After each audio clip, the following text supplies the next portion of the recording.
Good evening everyone. Today we are going to discuss about the review of soil mechanics or geotechnical engineering with respect to the Polytechnic Lectures examination and at the same time AWE also.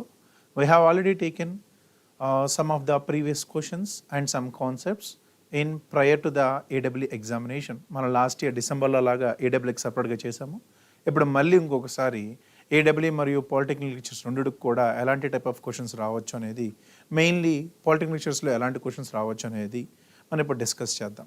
So more or less మనకు AWEకి polytechnic లెక్చర్స్కి రెండింటికి కూడా geotechnical engineering సంబంధించి syllabus రెండు కూడా almost same. So ఆ syllabus మనం కనుక చూస్తే origin of soils and then properties of the soils, ఈ ప్రాపర్టీస్లో రెండు ఉంటాయి, ఇండెక్స్ ప్రాపర్టీ మరియు ఫిజికల్ ప్రాపర్టీస్ రెండు ఉంటాయండి. సో రెండింటిని కలిపి నేను ఇక్కడ ప్రాపర్టీస్ ఆఫ్ సాయిల్ రాశాను. అదేవిధంగా soil classification, next coming to the engineering ప్రాపర్టీస్లో పర్మిబిలిటీ చాప్టర్, ఆ తర్వాత స్ట్రెస్సెస్, ఎఫెక్టివ్ స్ట్రెస్, దాని తోడు సిపిఎస్ ప్రెషర్ మరియు అనాలిసిస్, దాని తర్వాత consolidation, compaction and then shear strength. ఈ 9 చాప్టర్స్ ఏవైతే ఉన్నాయో అవన్నీ కూడా సాయిల్ మెకానిక్స్ కిందకు వస్తుంది. ఇన్ఫ్యాక్ట్ మొత్తం అనేది ఇక్కడ మనకు ఫౌండేషన్ ఇంజనీరింగ్ కింద తీసుకోవాలి. ఈ మొత్తం జియోటెక్నికల్ ఇంజనీరింగ్లో ఫస్ట్ 9 చాప్టర్స్ వరకు మాత్రమే మనం ఏ విధంగా తీసుకోవాలి అంటే సాయిల్ మెకానిక్స్ కింద తీసుకోవాలి. దాని కింద earth pressure theories, stability of slopes మరియు ఫౌండేషన్స్. ఇక్కడ ఫౌండేషన్స్ అంటే both shallow foundations and deep foundations.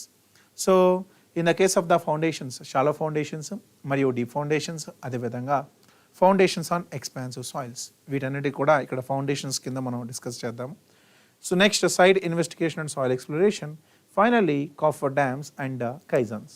But anyways మనం ప్రీవియస్ ఇయర్స్ ప్యాటర్న్స్ కనుక చూసుకుంటే మనకు ఈ కాఫర్ డ్యామ్స్, కైజన్స్, అదేవిధంగా ఫౌండేషన్స్ ఆన్ ఎక్స్పాన్సివ్ సాయిల్స్లో అంత పెద్దగా క్వశ్చన్స్ ఏమీ రాలేదు. సో ప్రీవియస్ ఇయర్స్ నుంచి వచ్చిన ప్యాటర్న్ ప్రకారము ఎస్పెషల్లీ పాలిటెక్నిక్ లెక్చర్స్ మీద మనం కనుక ఫోకస్ చేస్తే, ఎందుకు పాలిటెక్నిక్ లెక్చర్స్ అంటున్నాను అంటే మనం AWEకి అదేవిధంగా AWEకి ఆల్రెడీ ఇదే విధంగా 1 అవర్ ఓన్లీ ఫర్ AWE నేను ఇంతకుముందు డిసెంబర్లో మీకు చెప్పడం జరిగింది. So that you can go through that video again. So now let's come to this as a syllabus and will see one by one. So first coming to the origin of soils. So before going to that, polytechnic lectures examination pattern కనుక మీరు కనుక observe చేస్తే మీకు around 15 to 20 questions వస్తాయండి. Out of 150 క్వశ్చన్స్లో 15 నుంచి 20 క్వశ్చన్ల వరకు మనకు జియోటెక్నికల్ ఇంజనీరింగ్ నుంచే వస్తాయి. సేమ్ AWE కూడా ఇదే ప్యాటర్న్ ఉంటుంది. In case of AWE also 15 to 20 questions అనేది మనకు జియోటెక్ నుంచి వస్తాయి. సో సిలబస్ కానీ పేపర్ ప్యాటర్న్ కానీ రెండు సేమే. Now coming to the type of questions that we can get, majority of the questions అన్నీ కూడా మనకు థియరిటికల్ క్వశ్చన్సే వస్తాయి. మొన్న జరిగిన AWE ఎగ్జామినేషన్ మనం పక్కన పెడితే, మొన్న జనవరి 21వ తారీఖు క్యాన్సిలేషన్ జరగకముందు జరిగిన AWE ఎగ్జామినేషన్లో జియోటెక్నికల్ ఇంజనీరింగ్ నుంచి దాదాపు 18 క్వశ్చన్లు వచ్చాయి. ఈ 18 క్వశ్చన్లలో 15 క్వశ్చన్ల వరకు న్యూమరికల్ క్వశ్చన్స్ అడగడం జరిగింది. బట్ ఇది ప్రతిసారి జరుగుతుందా అనేది మనం చెప్పలేం. సో ఒకసారి జరిగినంత మాత్రాన ఈసారి జరగచ్చు, జరగకపోవచ్చు. So be ready. Whatever the type of paper they are going to give, whatever the worst level they can give, you be prepared for that. Okay. So now come to this one. Lacustrine soils are those which are, question number 1, lacustrine soils. So what are the lacustrine soils? The soils that got deposited the lake bed. So deposited in the lake bed. The correct answer is option D. ఇక్కడ మిగతా options కనుక మనం చూస్తే transported by reverse and streams, reverse మరియు streams ద్వారా వచ్చేవి ఏంటి అంటే అలూవియల్ సాయిల్స్ అండి. అదేవిధంగా డిపాజిట్ ఇన్ సీ బెడ్స్, దాన్ని మనం మెరైన్ సాయిల్స్ అంటాము. ట్రాన్స్పోర్టెడ్ బై విండ్ అయితే ఎవలెంట్ డిపాజిట్స్ అంటాము. సో మనకు అడిగింది లెకస్ట్రైన్ డిపాజిట్ కాబట్టి that is the soil deposit the lake bed. మనకి ఎగ్జాంపుల్ కూడా ఉంటుంది varved clay. So now come to the question number 2, varved clay. ఇప్పుడే మనం మాట్లాడాము, వార్వుడ్ క్లే అనేది example for the lacustrine deposit. What is a warwood clay? It's a mixture of alternate thin layers of clay and silt. Alternate thin layers of silt and clay. Option C. ఇక్కడ a mixture of sand, silt, clay, ఇది దీన్ని ఏమంటాం అంటే మనం loamy soil అంటాం. We call this one as a loamy soil. Okay. So now the correct answer is option C. Next, the soils that are transported and deposited by a river or a stream. ఇప్పుడే మనం మాట్లాడాం by river are stream గురించి మాట్లాడితే ఎటువంటి type of soils వస్తాయి, alluvial soils వస్తాయి అన్నమాట. So option D. Next, so that's about the chapter number 1. మీకు చాప్టర్ నెంబర్ 1లో అంటే ఆరిజిన్ ఆఫ్ సాయిల్స్లో మెజారిటీగా మీకు అడిగే క్వశ్చన్స్ ఎక్కడి నుంచి అడుగుతారు అంటే based on what are the different type of soils based on the transporting agents. So water అయితే ఏంటి, లేక్ అయితే ఆ వాటర్లో లేక్ అయితే ఏంటి, రివర్ అయితే ఏంటి, మెరైన్ అయితే ఏంటి, విండ్ వల్ల ఎటువంటి టైప్ ఆఫ్ సాయిల్స్ వస్తాయి, గ్రావిటీ వల్ల ఎటువంటి టైప్ ఆఫ్ సాయిల్స్ వస్తాయి, గ్లేజర్స్ వల్ల ఎటువంటి టైప్ ఆఫ్ సాయిల్స్ వస్తాయి, జియోలాజికల్ సైకిల్ ఏంటి అనేది ఇటువంటి టైప్ ఆఫ్ క్వశ్చన్స్ మీద మిమ్మల్ని ఎక్కువ అడుగుతారు. Next coming to the definitions, relations and properties of the soils. ఇది చాప్టర్ నెంబర్ 2. మనం దాని కింద తీసుకుంటే ఫిజికల్ ప్రాపర్టీస్ మరియు ఇండెక్స్ ప్రాపర్టీస్ కూడా ఇందులో మనం ఇంక్లూడ్ చేద్దాము. A unit phase diagram is normally divided into 3 parts. What does the top, middle and bottom part represent? So మనము ఈ ఫేజ్ డయాగ్రామ్ కనుక డ్రా చేస్తే in the case of the phase diagram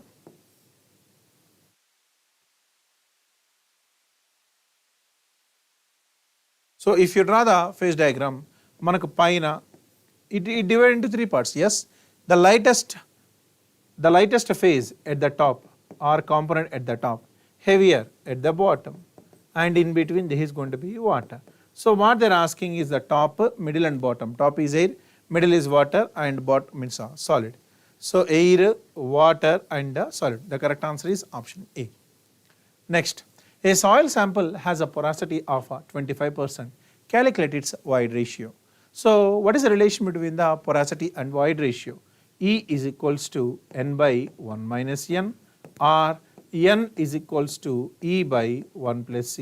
This is the relation between the void ratio and porosity. మనకు కాకపోతే ఇక్కడ ఇచ్చింది ఎవరు అంటే పొరాసిటీ కాబట్టి, సో మనకి ఇచ్చిన పొరాసిటీ కాబట్టి మనం ఇక్కడ వాయిడ్ రేషియో కనుక్కోవాలి కాబట్టి I will use the relation number 1 అండి. E is equals to porosity 0.25 by 1 minus 0.25. So 0.25 by 1 minus 0.25 అంటే 1 minus 0.25 అంటే 0.75 కదా. సో 0.25 ఇది 1/3 అవుతుందండి. సో 1/3 అంటే మీనింగ్ ఏంటి ఇక్కడ 0.333. So what is the void ratio 0.333 అన్నమాట. ఇచ్చిన ఆప్షన్స్ ప్రకారం మనకు చూసుకుంటే the correct answer is option B 0.34. 0.34. Okay, now come to this question. A soil has a bulk unit weight of 20 kilonewton per meter cube. So soil యొక్క bulk unit weight వచ్చేసి లేదా partially saturated unit weight వచ్చేసి 20 kilonewton per meter cube. దాని యొక్క water content ఎంత అంటే 17%. Okay, సరే. The water content if the soil particle dries to a unit weight of 19 kilonewton per meter cube. ఒకవేళ soil యొక్క యూనిట్ వెయిట్ అనేది 19 kilonewton per metre cube కనుక తగ్గితే ఇనిషియల్ ఎంత 20, అప్పుడు వాటర్ కంటెంట్ ఎంత ఉంది 17. ఇప్పుడు అది 19కి తగ్గితే అప్పుడు వాటర్ కంటెంట్ ఎంత? మైండ్ యూ ఇది డ్రై యూనిట్ వెయిట్ కాదు నాన్న. డ్రై యూనిట్ వెయిట్ అంటే వాటర్ కంటెంట్ ఏమైపోయినట్టు 0 అవుతున్నట్టు. So and void ratio remain same అన్నారు. Void ratio same. మరి gamma D is equals to gamma by 1 plus water content కదా. ఇందులో gamma D is inversely proportional to void ratio అండి. ఎందుకంటే gamma D is equals to G gamma W by 1 plus C. ఇక్కడ ఈ void ratio constant కాబట్టి gamma D కూడా constant. మరి ఇది కాన్స్టెంట్ అయితే what is the relation between the unit weight and water content? Gamma is directly proportional to 1 plus water content. ఇది matter. So ఎప్పుడైతే water content తగ్గుతుందో యూనిట్ వెయిట్ కూడా తగ్గుతుంది. కాబట్టి నాకు కావాల్సింది ఏంటంటే 19 కిలోన్యూటన్కి ఎంత వాటర్ కంటెంట్ ఉంటుంది? 1 plus W2 by 1 plus W1 is equals to gamma 2 by gamma 1. దీన్ని మనం కనుక సబ్స్టిట్యూట్ చేస్తే 1 ప్లస్ W2 బై 1 ప్లస్ ఇది 17% కదా 0.17 is equals to gamma 2 19 by 20. So 19/20 19/20 మన కనుక తీసుకుంటే see obviously water content should be less than 17% కదా. లెస్ దెన్ 17% ఉండాలి. సో ఆప్షన్ డిని మనం ఎలిమినేట్ చేసేయచ్చు. దీన్ని మనం తీసుకుంటే ఇక్కడ 1 plus W2 is equals to 19/20 into 1.17. ఓకేనా. ఆ 1.17ని 1.2 అనుకుందాం కాసేపు. 1.17ని 1.2 అనుకుందాం. 1.2 అనుకుంటే ఇది 19/20. సో దిస్ ఇస్ 19/20 అండ్ దీన్ని అవతల మళ్ళీ పంపించాలి కాబట్టి మనకు ఈ 19/20ని మనము 1 అనుకుందాం. 1 ఇంటూ 1.17 మైనస్ 1 అంటే ఏమవుతుంది? ఇక్కడ మళ్ళీ మనకు వాల్యూ ఎలా ఉండాలంటే జస్ట్ లెస్ దెన్ 17% ఉండాలి. జస్ట్ లెస్ దెన్ 17 ఉండాలి కాబట్టి if you solve it you will be ending the answer as somewhere 15% value వస్తుందండి. మీరు కరెక్ట్గా కనుక చేస్తే ఇప్పుడు చూద్దాం, ఇక్కడ 2 10s కదా, ఇది ఎంత 9.5. సో 9.5 ఇది ఇంకా 10 కాబట్టి 0.117 9.5 into 0.117. So if you solve it,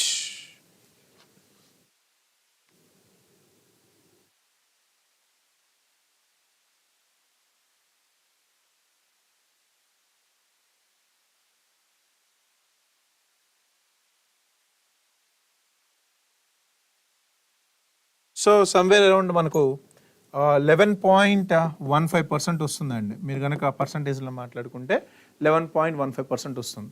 so the correct answer is option B. The correct answer is option B. Okay, now come to this question. A saturated unit weight of the soil is a ratio of total void to saturated bulk unit weight? No, not at all. Void కి bulk unit weight కి సంబంధం ఏంటి? Total volume to the saturated bulk unit weight? No.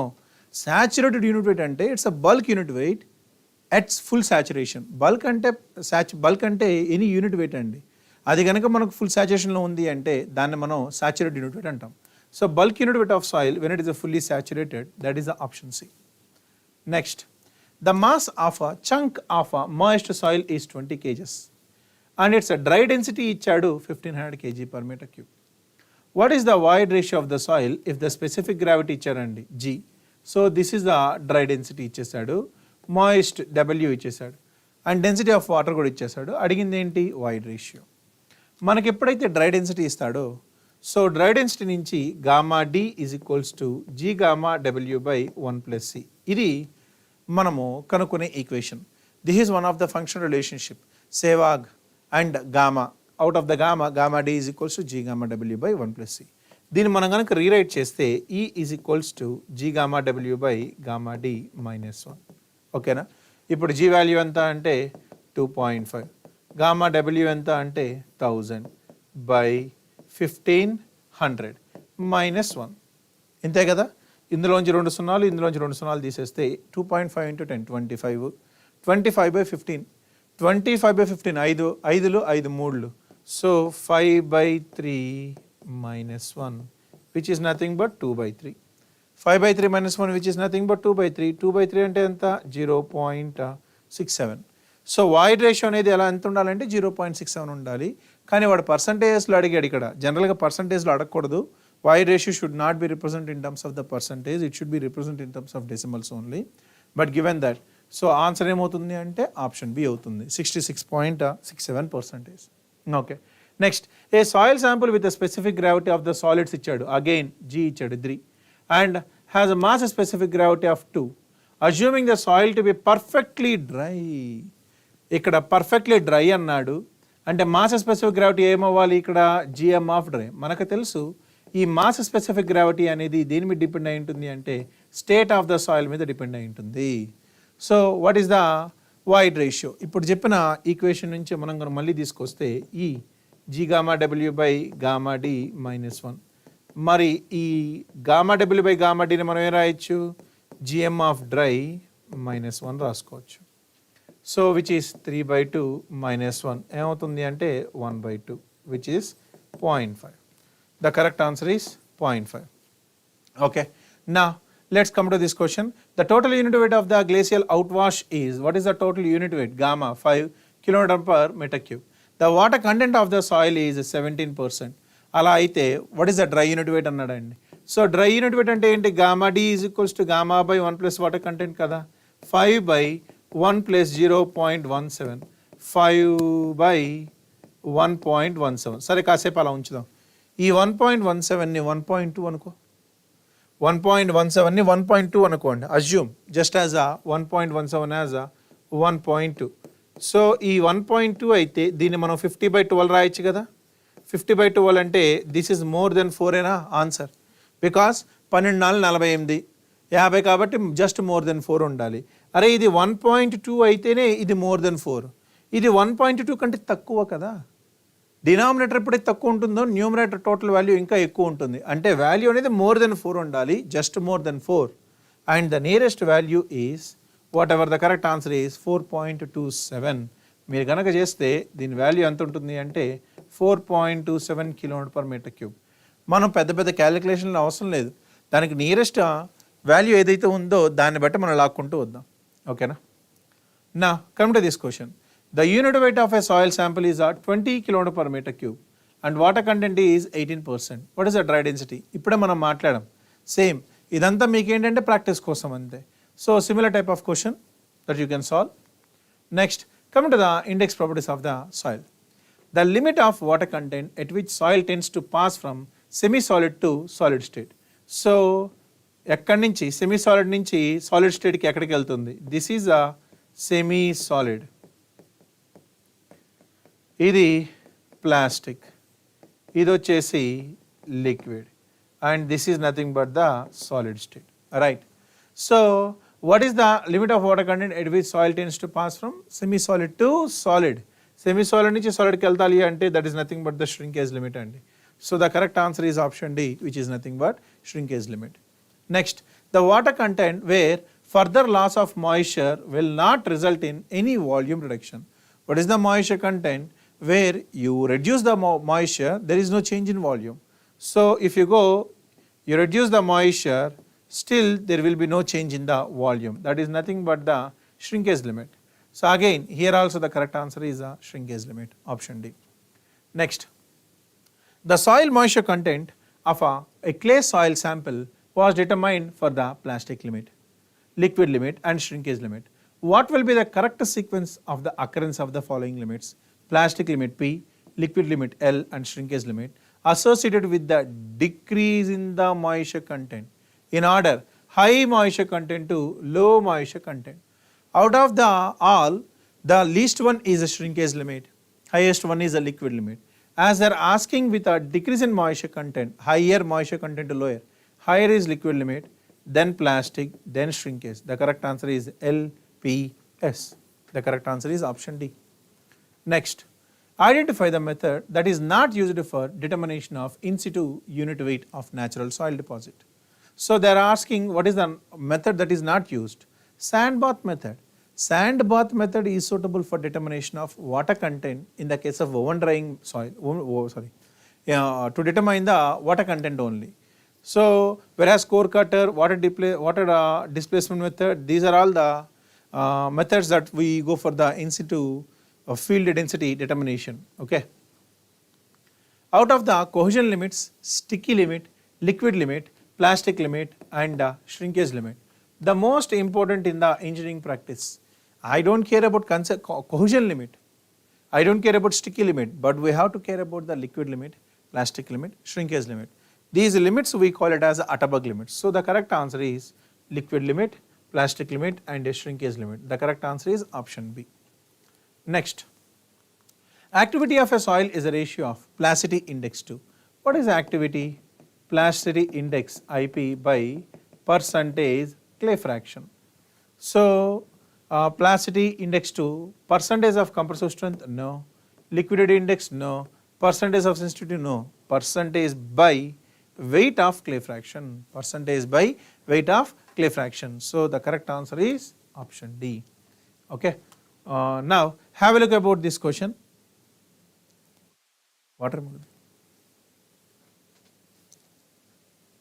Have a look about this question.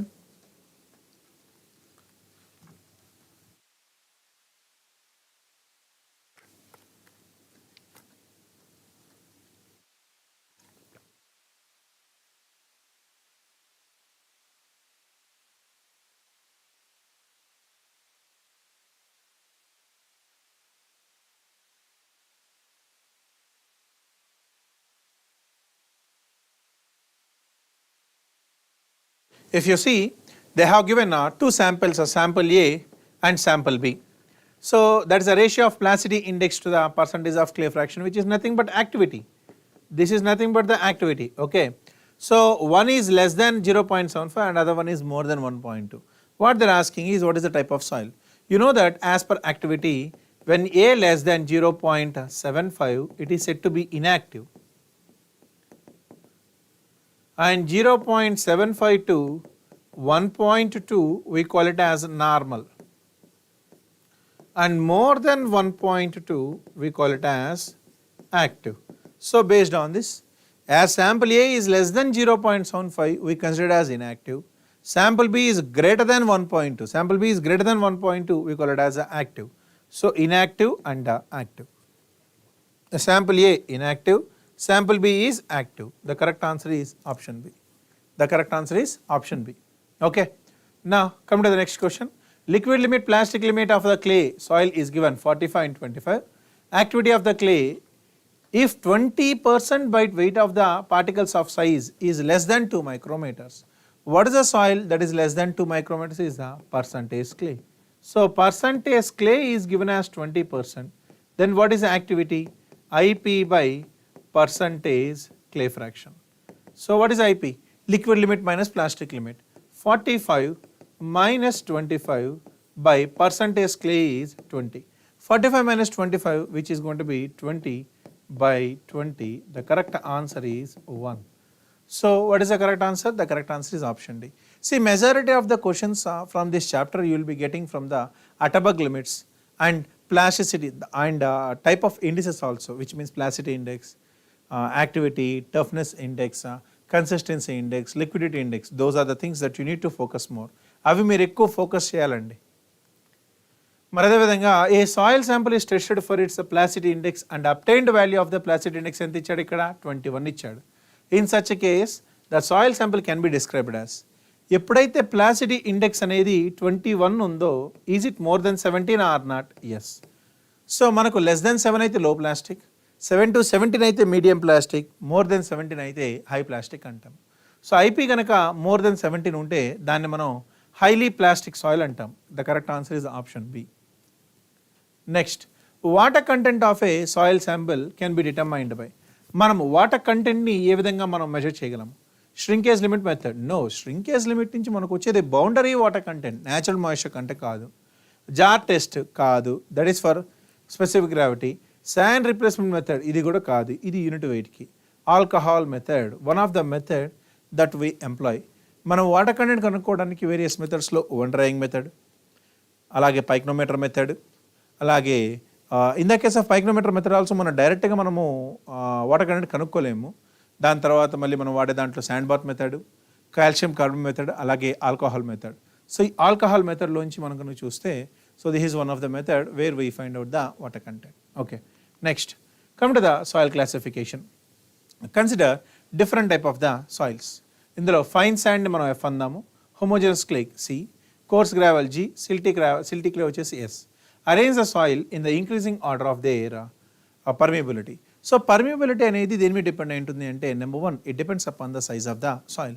Lesser the particles size, lesser the permeability. Out of all the soils clay particle size is very less, and silty clay, then its permeability. Silty clay is quite larger than the clay, so its permeability is more. Then fine sand, then coarse gravel. So in the increasing order, so C is less than, S is less than, F is less than G. The maximum permeability is for the gravel, minimum is for the clay. The range is CS, FG. The correct answer is option C. The correct answer is option C. Next, which of the following statements about gap grading of aggregates in true? Gap grading కి సంబంధించిన statement ఏది correct? మనం కనుక particle size distribution curve కనుక graph కనుక చూస్తే log D on X axis ఉంటుంది, అలాగే వైలో వచ్చేసి పర్సంటేజ్ ఫైనర్ ఉంటుంది.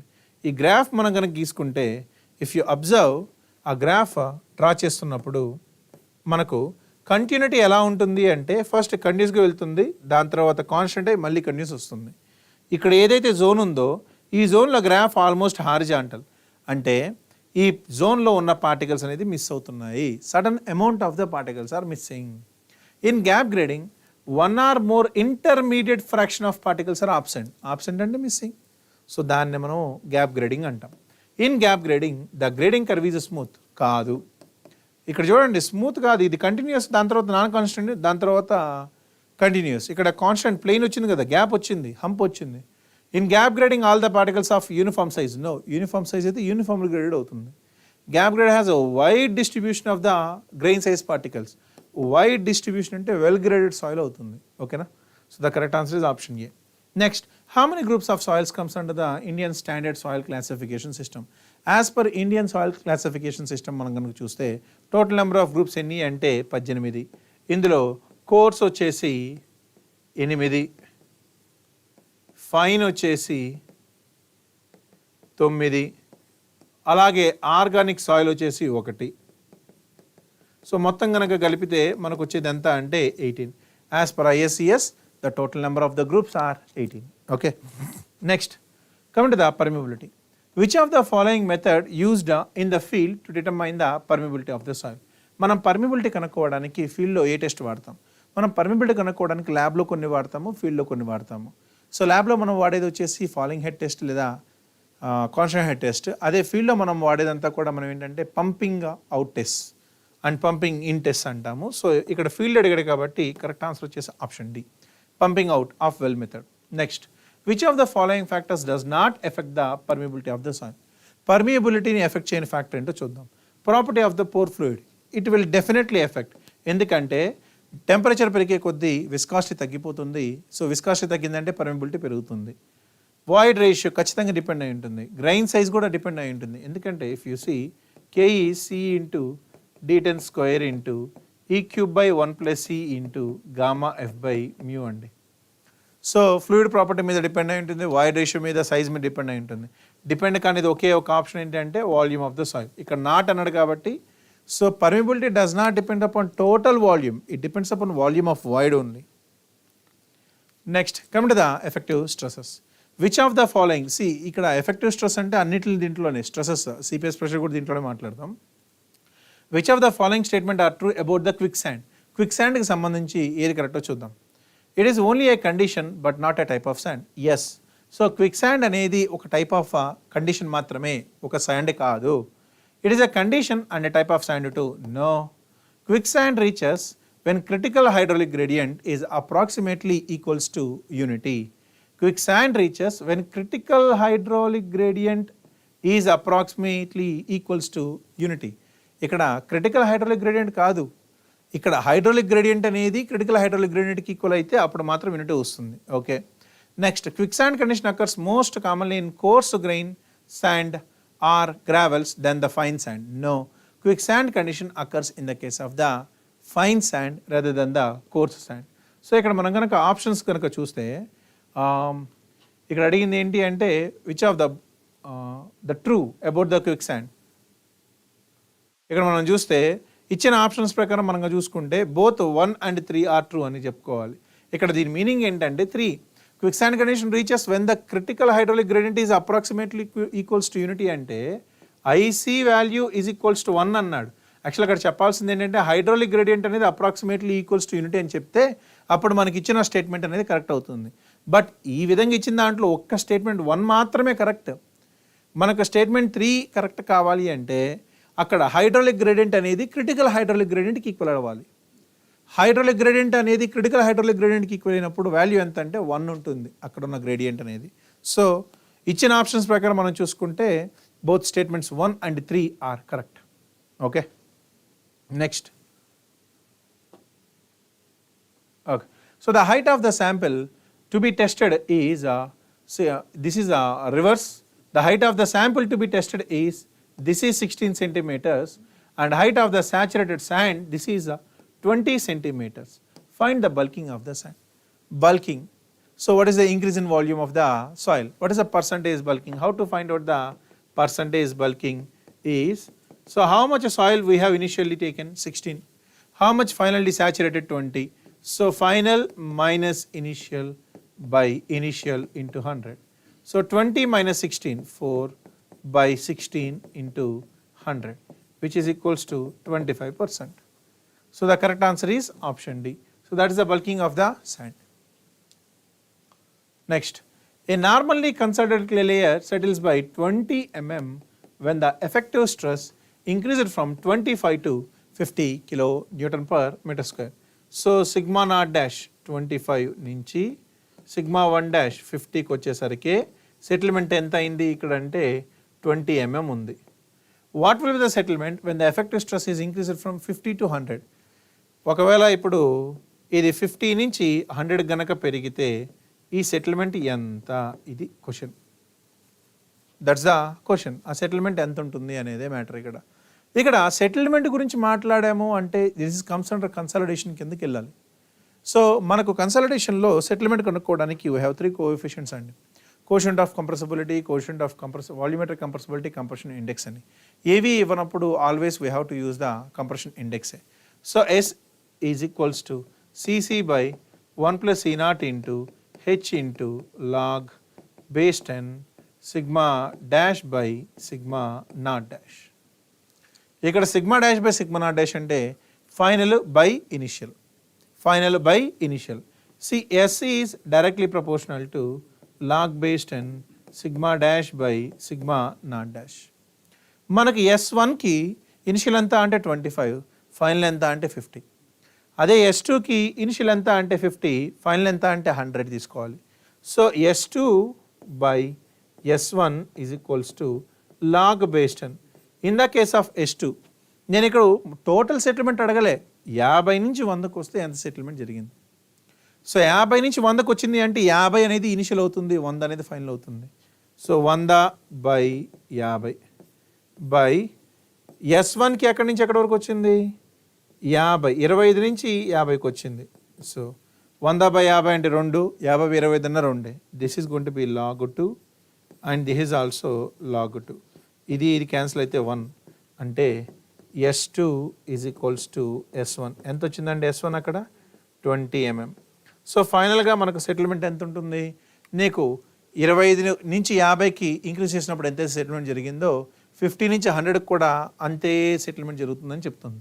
The correct answer is option C. The correct answer is option C. Okay, so now let's see these questions. Which of the following statement is are correct? Isochrones are curves of equal pore water pressure. No, it is not the curves of the equal pore water pressure, because with the time it varies. When time t is equals to 0, this is the isochrone. At the top, at the bottom, everywhere excess pore water pressure is Q. So in this zone, this isochrone represents is uniform, but at some time t is equals to t, at the top it is 0, at the bottom it is 0, and in between it varies like this. So this is the variation represented with respect to the depth. So whatever this we call it as a isochrone only.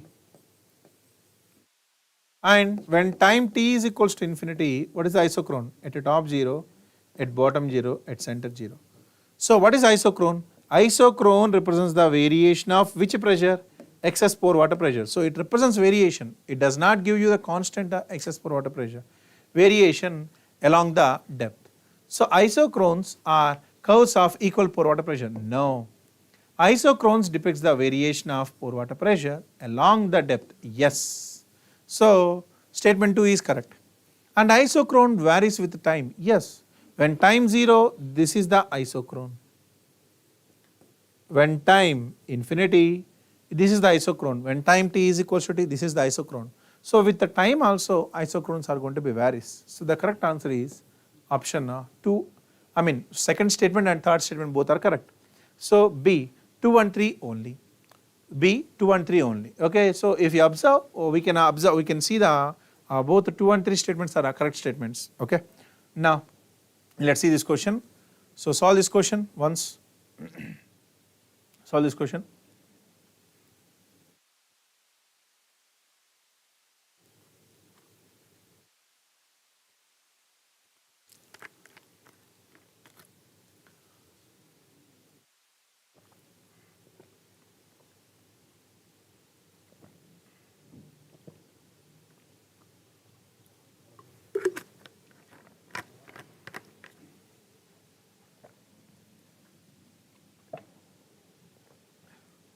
Okay. So if you see this question, in a consolidation test, when the load is changed from 50 to 100 kN per meter square, then void ratio changes from 0.8 to 0.6. What is the coefficient of compressibility? They are asking coefficient of compressibility. What is coefficient of compressibility? AV is equals to delta E by delta sigma dash. What is delta E? So how much to how much? 0.8 to 0.6 by how much increase? 50 to 100. So 100 minus 50. 0.8 minus 0.6, 0.2 by 50. 0.2 by 50. So what is a 0.2 by 50? So if you solve it, it's going to be 0.004 meter square per kilonewton. Meter square per kilonewton. Okay. Yeah. So the correct answer is option D. Option D. Next, a saturated soil has a compression index. ఈసారి compression index ఇచ్చాడు ఇక్కడ CC ఇచ్చాడు. చూడండి అన్ని questions మీద వస్తున్నాయి. Void ratio at stress 12 is 2.05. So ఒక void ratio ఇచ్చాడు. What is the void ratio at a stress? So ఒక void ratio 12 దగ్గర 2.5. Permeability ఇచ్చాడు. What is the change in void ratio అడిగాడు.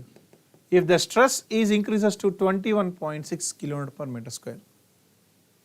ఇనిషియల్ స్ట్రెస్ ఎంత 12. ఇప్పుడు ఎంత పెరిగింది 21.6 అయితే what is change in void ratio. కానీ ఈసారి ఇచ్చింది ఏంటి కంప్రెషన్ ఇండెక్స్. ఈ క్వశ్చన్లో చూస్తే మనకు స్ట్రెస్ ఇచ్చాడు, వాయిడ్ రేషియో ఇచ్చి కంప్రెసిబిలిటీ అడిగాడు. ఈ క్వశ్చన్లో కంప్రెషన్ ఇండెక్స్ ఇచ్చి నేను ఏమి అడుగుతున్నాను అంటే మిమ్మల్ని సో ఆ స్ట్రెసెస్కి ఎంత చేంజ్ ఇన్ వాయిడ్ రేషియో వచ్చి ఉంటుంది. CC is equals to delta ఈ by log base 10 sigma dash by sigma naught dash. So what is the CC value? 0.28 is equals to delta E by log base 10 sigma dash ఎంత పెరిగింది ఇక్కడ 21.6 by 12. 12 నుంచి అయ్యా 12 2 24 కదా, 12 2s 24, but న్యూమరేటర్లో 24 కంటే తక్కువ అంటే వచ్చే వాల్యూ అనేది ఎలా ఉంటుంది లెస్ దెన్ 2. ఆల్రెడీ ఇక్కడ చూడండి లాగ్ బేస్ 10 1.8 ఎంత ఇచ్చాడు 0.255 ఇచ్చేసాడు. సో డెల్టా ఈ by this is going to B 0.255. So ఇప్పుడు డెల్టా ఈ ఏమవుతుంది అంటే 0.28 ఇంటూ 0.255. సరే కాసేపు ఈ 0.255ని 0.25 అందాం. ఆ 0.255ని 0.25 అంటే 0.25 అంటే 1/4 కదా, అంతేనా కదా, 1/4. What is 1/4 of 0.28? This is 1/4. 1/4 means 0.07. So this 0.255 I can take it as 0.25 which is 1/4. 0.28లో 1/4 ఎంత అంటే 4 ఏళ్ళు. సో ఆన్సర్ ఎంత అవుతుంది అంటే 0.07. So the nearest answer 0.075. The correct answer is 0.0715. So that's the correct answer. ఓకేనా. Next, select the correct option with regarding the following two statements S1 and S2. A soil is termed as normally consolidated if the present stress, if the present overburden pressure is less than the maximum. No, మనం ఎప్పుడు NCC అని చెప్తాము. In the case of NCC, present is equals to the maximum stress అవ్వాలి. present stress maximum stress అవ్వాలి. ఇక్కడ ఏం చెప్తున్నాడు, present stress అనేది లెస్ అన్నాడు కాబట్టి wrong. Statement 1 is wrong. Larger the value of the quotient of consolidation, shorter it takes for full consolidation to occur. మనం time factor TV is equals to CV into T by D square కనుక తీసుకుంటే ఇందులోంచి time is inversely proportional to CV ఉంటుంది. Quotient of consolidation value కనుక పెరిగింది అంటే time required for consolidation ఏమైపోయింది, తగ్గిపోయింది. టైం తగ్గిందంటే ఫాస్ట్గా జరుగుతున్నట్టే కదా. So larger coefficient of consolidation, shorter it takes means time for full consolidation. Yes, that's correct. So ఇక్కడ స్టేట్మెంట్ 1 వచ్చేసి ఫాల్స్, స్టేట్మెంట్ 2 వచ్చేసి correct. So statement 1 is false and statement 2 is uh true. The correct answer is option C. ఓకేనా. Next, come to the compaction. Which of the following is not correct about the effects of the compaction of the soil. So not correct అన్నాడండి. Compaction increases the shear and bearing strength. Yes, అది కరెక్టే. Compaction increases the permeability of soil. No, compaction decreases the permeability of the soil. So the correct answer is option B. Compaction increases the frictional characteristics of the soil. Yes, it increases. Compaction decreases the tendency of settlement. Yes. ఇక్కడ only wrong statement లేదా incorrect statement ఏంటి అంటే option B. So the correct answer is option B. Which type of rollers are most effective for compaction of sands? శాండ్స్కి కానీ మరియు అదేవిధంగా గ్రావెల్స్కి మనం వాడేది ఏంటి అంటే వైబ్రేటర్ రోలర్స్ వెళ్తాం. అదే క్లేస్కి అయితే sheep foot roller. Sheep foot roller అనేది మనం క్లేస్కి వాడతాము. ఈ న్యూమాటిక్ టైర్ రోలర్ ఏంటి అంటే ఆల్ సాయిల్స్కి వాడతాము. స్మూత్ వీల్ రోలర్ కోజన్లెస్ సాయిల్స్కి వాడతాం. ఎస్పెషల్లీ శాండ్ అనే పదం మనకు కనిపించిందంటే we go for the vibrator rollers. The degree of compaction of a soil is characterized by dry density. మనం ఈ కాంపాక్షన్ కర్వ్ గీసిందే to attain the maximum dry density కదా. సో ఇదే మ్యాక్సిమం డ్రై డెన్సిటీ కాబట్టి ఎంత కాంపాక్షన్ జరిగింది అని మనకు ఎలా తెలుస్తుంది అంటే ఎంత మ్యాక్సిమం డ్రై డెన్సిటీ మనం అటైన్ చేసాము. So correct answer is dry density. Next come to the shear strength.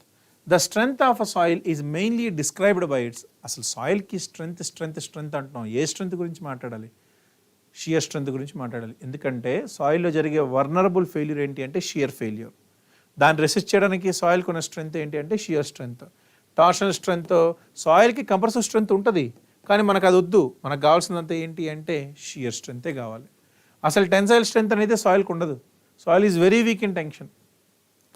Next, if the angle of internal flexion of phi is 30 degrees for a soil, the angle of failure plane relative to the major principal plane. What is the angle of the failure plane relative to the major principal plane is alpha f, which is 45 plus 5/2. So ikkadanta 45 plus 30/2 అంటే ఎంతది 60 degrees. 45 plus 30/2, 45 plus 15, which is 60 degrees. The correct answer is option D, 60 degrees. Next, calculate the shear strength in terms of effective stress soil on a plane within a saturated soil mass at a point where the total normal stress is 295 and pore water pressure is 120. Normal stress వచ్చేసి 295 kilopascals, pore water pressure వచ్చేసి 120 kilopascals and C dash ఇచ్చాడు, అదేవిధంగా 5 dash కూడా ఇచ్చాడు. ఇక్కడ అడిగింది effective stress పారామీటర్స్లో అడిగాడు కాబట్టి S is equals to C plus sigma into tan phi. Effective అంటే C dash, sigma dash, phi dash. So C dash plus sigma minus U into tan phi dash. So C ఎంత అండి ఇక్కడ 12 plus 295 minus 120 into tan phi value కూడా ఇచ్చాడు అక్కడ. phi అంత 30 degrees కదా, tan 30 0.578. సరే ఈ 12 అలాగే పెట్టండి. ఇప్పుడు ఈ దీనికి వద్దాం. 295 మైనస్ 120 అంటే 175. దీని అప్రాక్సిమేట్లీ 0.6 అందాం.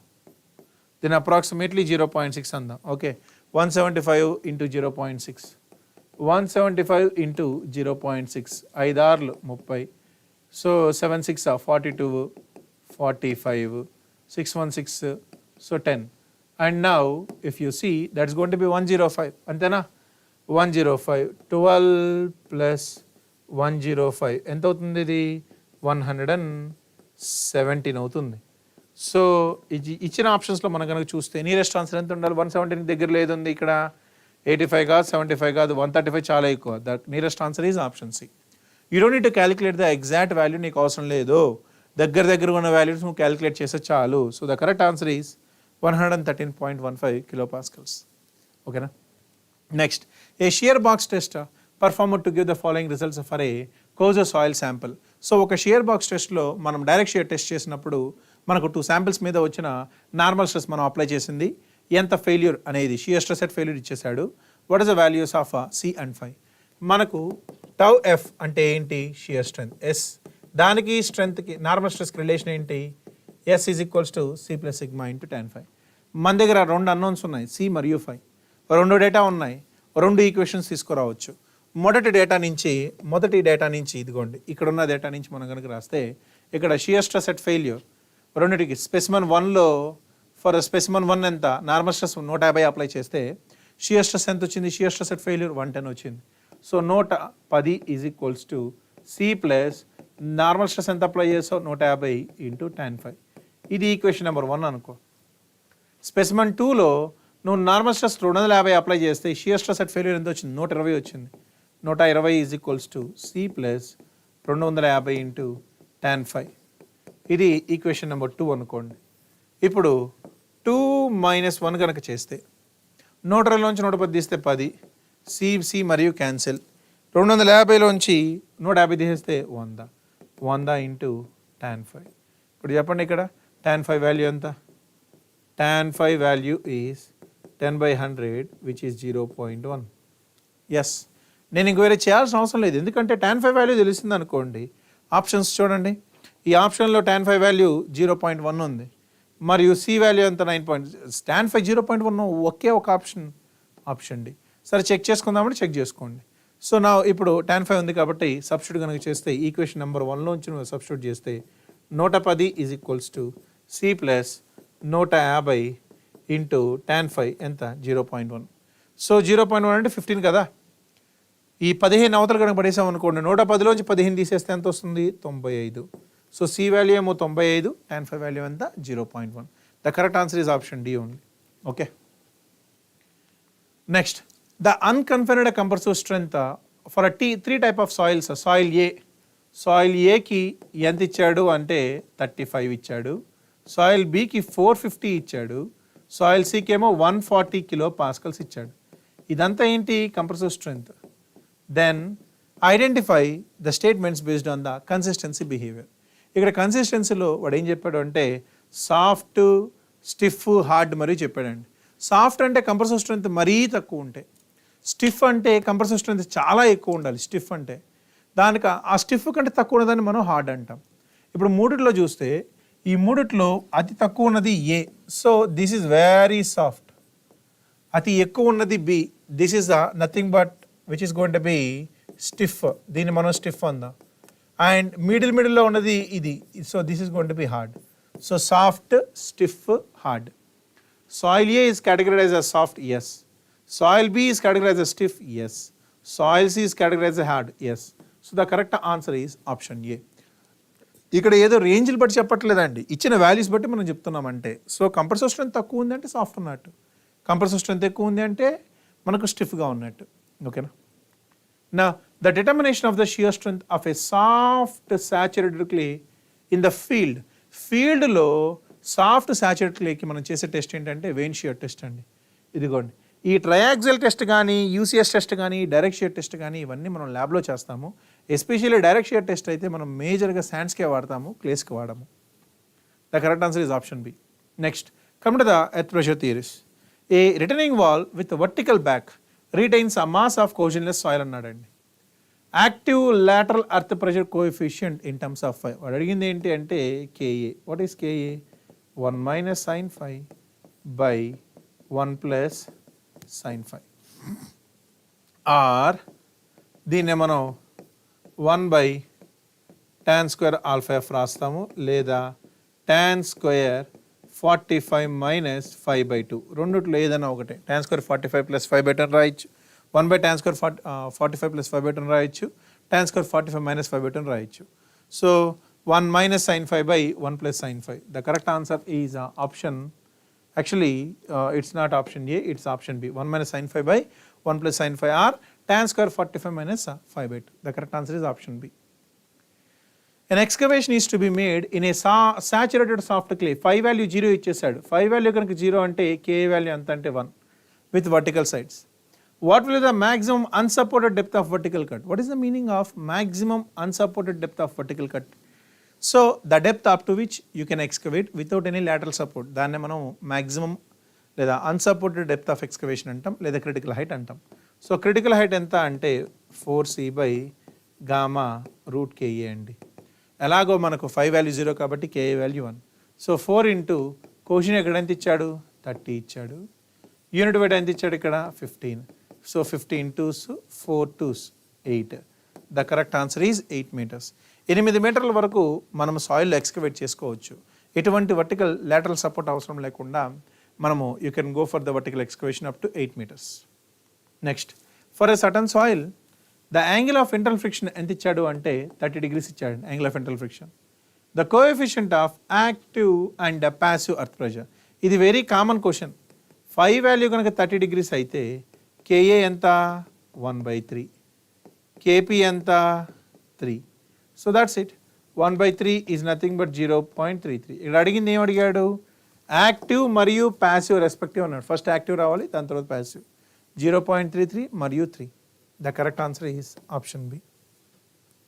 Next, come to this chapter, bearing capacity. A rigid footing on a cohesive soil, the contact pressure distribution. ఇది మీకు స్ట్రెసెస్లో మనం వీడియోస్ చెప్తున్నప్పుడు చెప్పుంటాను.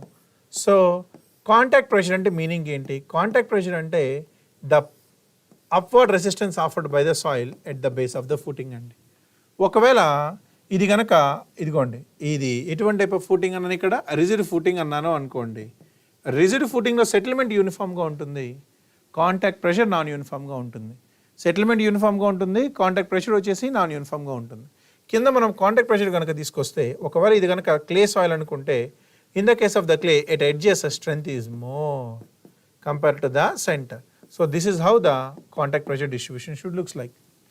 So if rigid footing on a clay, contact pressure is more at the edges and less at the center. So it is non-uniform, yes. With maximum at ends and a minimum at the center, yes. The correct answer is option A.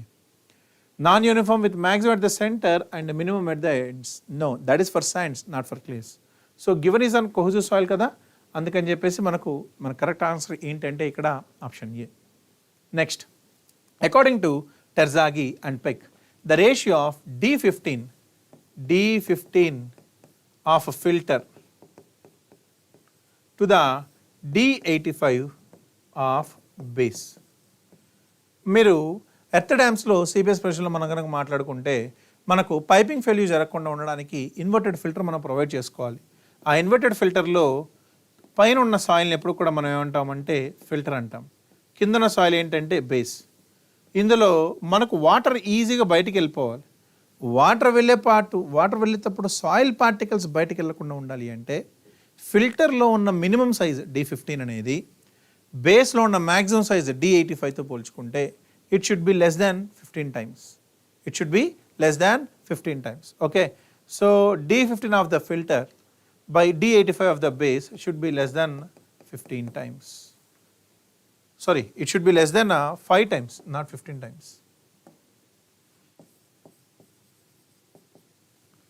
It should be less than or equals to 5 times generally.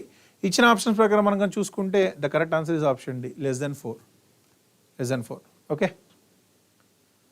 Next, in a standard penetration test, what is the weight of the hammer and dropping height used as per is code. So is code ప్రకారము మనకు SPT టెస్ట్లో, standard penetration టెస్ట్లో wait ఎంత అంటే generally మనం తీసుకున్నది 63.5 kgs తీసుకుంటాం, లేదా కొన్నిసార్లు 65 kgs కూడా తీసుకుంటాము. హైట్ ఆఫ్ ఫాల్ వచ్చేసి 75 సెంటీమీటర్స్ అండి, అంటే 750 mm. సో ఇచ్చిన ఆప్షన్స్లో మనకున్న టెస్ట్ ఎంత అంటే 63.5 అండ్ 750. మీరు ఆప్షన్ 1 కనుక చూస్తే 4.89 అండ్ 450 mm. ఆ 4.89 450 mm అనేది మాడిఫైడ్ లేదా ఐఎస్ హెవీ వెయిట్ టెస్ట్లో మనం వాడతాం. అది కాంపాక్షన్ కోసం, స్టాండర్డ్ పెనిట్రేషన్ టెస్ట్ కోసం కాదు. The correct answer is option B. Next, come to the pile foundation.